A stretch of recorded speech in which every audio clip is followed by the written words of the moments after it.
Seto. Jadi baru kita bicara tentang masalah adab dan saya tuh ingin tanya anak-anak sekarang itu kayaknya apakah karena kekeluargaan gitu atau memang kalau kita kan menjaga etika ya masa sama orang tua kadang-kadang ngomong nama gitu ya kadang-kadang manggil orang tua tuh kayak manggil teman gitu itu gimana sih Kak? Kelihatannya kayak modernisasi itu kayak kesana padahal nggak etis itu menurut saya gitu.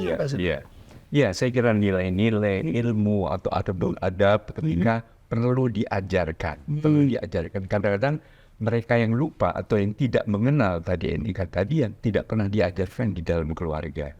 Dan mengajarkan kepada anak tentu juga dalam bahasa anak. Oh, dalam Jadi bahasa bukan, anak ya? Ya, bukan sekedar seperti apa mereka seolah sudah perguruan tinggi atau sudah dewasa lalu dengan bentakan-bentakan, tidak. Tapi ya dengan dongeng saja. Oh, pantesan Kak Seto banyak kisah gitu ya. Dengan lagu-lagu misalnya. Jadi menyentuh hati anak dalam bahasa anak sehingga anak menerimanya juga lebih optimal. Ini yang kadang-kadang dilupakan oleh kita orang dewasa. Dan yaitu kekerasan terhadap anak juga di mana-mana. Iya, betul. Padahal kekerasan itu akan menjerumuskan mereka menjadi pelaku-pelaku kekerasan juga. Betul. Dan yang tadi tidak mengenal hal-hal seperti etika, adab, sopan santun dan sebagainya. Iya, saya melihat bahwa kelihatannya kayak ada yang kalau nggak seperti ini nggak kemudian padahal di budaya kita ya, nah, ini kan sesuatu yang tidak bisa diterima. Itulah kenapa kalau adab atau etika itu bergantung kepada daerah juga ya, tergantung kepada ini adab di daerah sini begini, etika di sini begini. Tapi kalau apa enggak menyeluruhkan gitu. Nah, saya juga melihat agak prihatin ya. Kita kan selalu cium tangan Kak Seto ya. Kita menunduk gitu ya.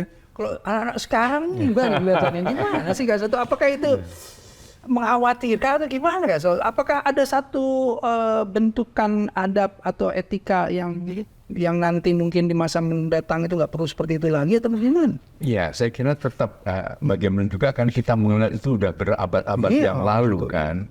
Dan itu dari kadang-kadang kita lupa. Padahal kalau kita lihat isi pendidikan kita, itu bukan iptek, bukan nasionalisme, bukan apa kesenian yang nomor satu. Nomor satu adalah justru etika. Etika betul. Jadi budi pekerti dan sebagainya itu justru nomor satu. Betul.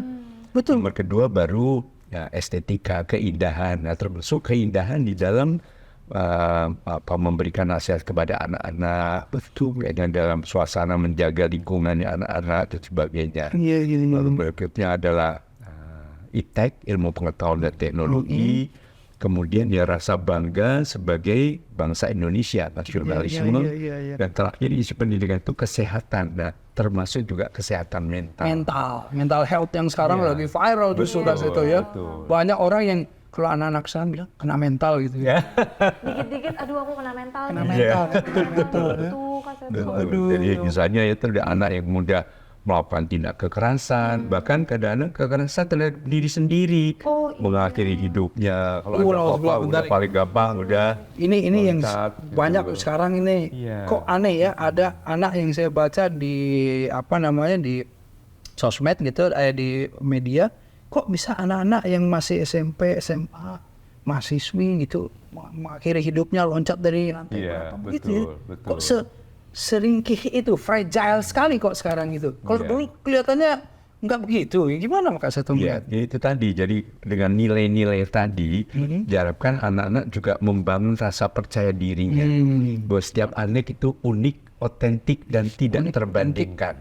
Oh iya, jadi jangan membandingkan. Jadi masing-masing punya kelebihan sendiri gitu ya? Betul. Yang sukses itu bukan hanya jadi lawyer, jadi dokter, atau jadi ekonom yang mungkin pinter ngaji itu juga sukses, yang pinter gambar juga sukses, pinter nari juga hebat. Itu dia.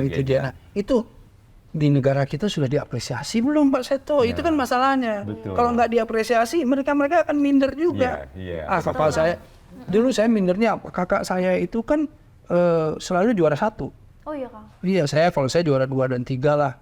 Jadi kalau dia selalu juara 1, saya 2, 3 di belakang. Aduh, itu dari 50 orang lagi ya kan?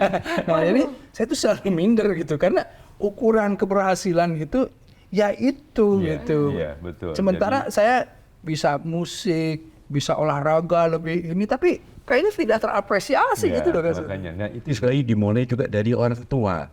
Orang tua juga jangan membandingkan, wah kamu pintar matematika, kamu harus seperti dia, seperti kakak kamu.